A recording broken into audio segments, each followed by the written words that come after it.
All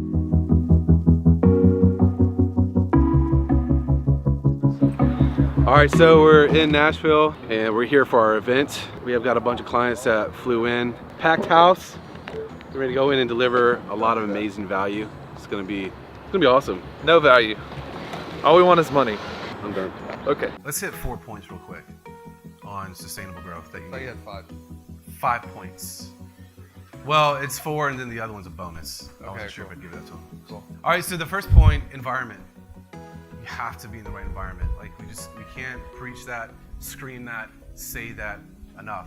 It's amazing how many people come through, they'll do 20K in a month or they'll do 30 or 40K in a month. They're like, oh my God, like I've arrived, I figured it out. I know how to do this. And then they go off and do their own thing. And like it's lonely island out there. You guys probably know that. Like you feel that.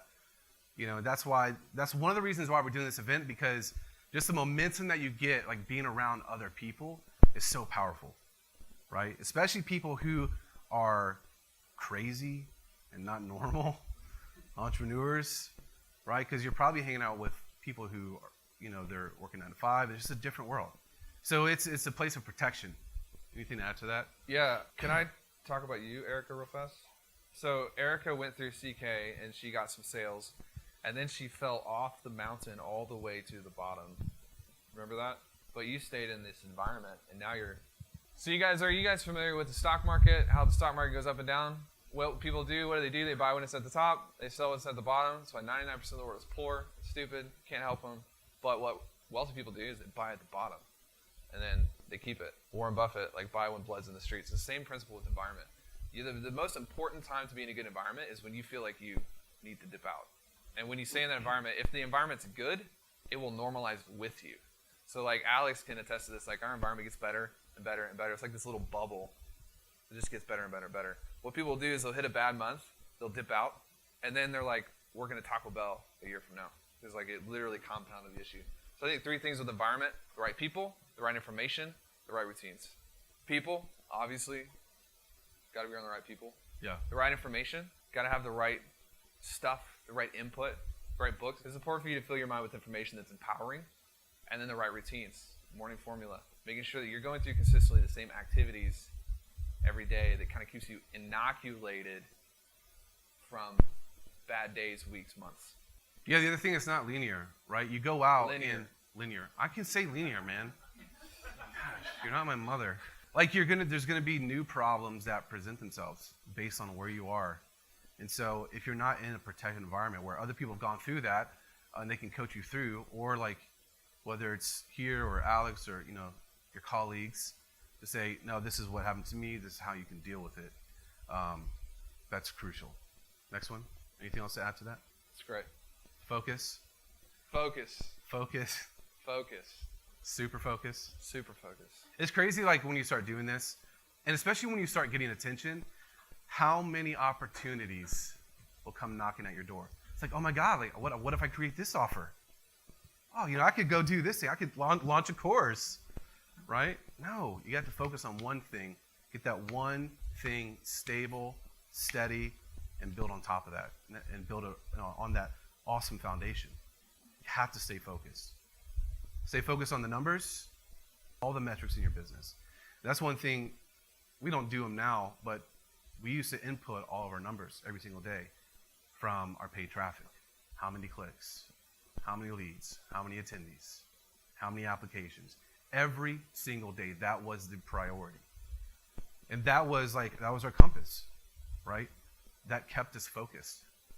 You guys got that? Anything to add to that? I would also add just focusing your time. So focus has to do with your activities, but focus also has to do with how you spend your time.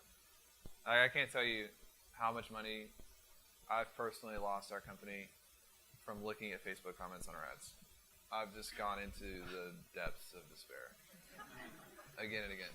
I'm half kidding, but for real, we've had to learn, man, our time is it's the one resource that we live in a country where nobody can come in and steal that from us. So why am I giving it away to other people? And focusing on your time is huge. I don't mess with comments anymore, except for once a week when I just need a release, Yeah, it's huge. Setting goals so you stay uncomfortable. Ooh. So what a lot of people do is they'll set goals based on what they feel like they can hit, their trajectory. Let's say you're doing $5,000 a month right now, and you set your goal for your first year to do $60K. It's not a goal, that's a projection. There's a massive difference in that. Because if you're in the right environment, the caliber of how you think is going to improve month after month. So it actually, your goals need to kind of go like this a little bit.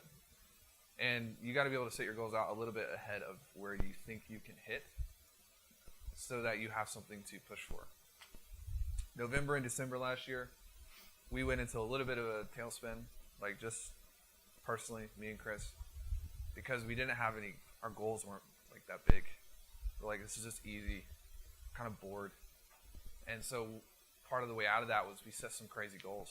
And now we're like, oh shoot, like we have to do something now. So we're happy and excited and fulfilled. Like human beings are really weird because we're not happy just doing the same thing all the time and not having any big things to grow into. We have to have a push to grow or fulfillment. It's gone. Yeah, if you're not challenged, you'll be bored. If you get bored, you'll die. All right, nice. Being able to see and adjust. And this goes back to the numbers. The thing I love about numbers is they're not emotional. And if you've been in this, you know that you've probably gotten emotional at some point, right? But when the numbers are staring at you every single day, and it's amazing even with our upper echelon, guys who are doing 7 figures, like they still are like, oh, I don't know what to do. Like, what do I do? I log in, I look at their stuff. It's like, oh, you're getting applications for $125. Yeah, you should spend more money. It's legit. Like, honest, that happens. It's legit. Like, I had a bad week. Oh, okay, how much money did you make? I did $30K. And so I turned my ads off. What? Like, I only did 2x on my ads. I was like, it's 1 week. You're going to have a bad week. You just got to look at your numbers. And I would put in parentheses next to this one, like, problems. Like, being able to see and adjust, and then problems. Because problems are like your best friends. Your best friends. In fact, Ray Dalio, you know Ray Dalio, $17 billion net worth, founder of Bridgewater, the largest hedge fund in the world. He says problems are like the coals that you have on a train, and when you can solve a problem, it's the equivalent of putting that coal into the furnace, and it gives you power. So a lot of people try to avoid problems, and they lose power. They lose the ability to adapt. Because anytime you solve a problem, you are going to produce a return of your mental expenditure every single time. So expect problems. Love problems. Welcome problems.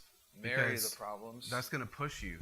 It's going to push you to grow, to solve, and obviously you keep developing. And that's the name of the game. And so we're at a place now where we accept and we welcome and we're comfortable with having problems. And the other thing too, this is like on a side note, if we're having problems, what does that mean? Other people are having problems. And we're so freaking tenacious where there's like absolutely no tapping, no giving up. And so if we just get through that, then we'll win. Because a lot of people will just stop. Like, oh my God, like, only made 2 times my ad spin.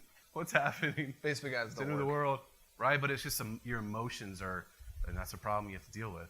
But if you have the numbers in front of you, it's like, oh no, it's 1 + 1 = 2. Okay, this is all good.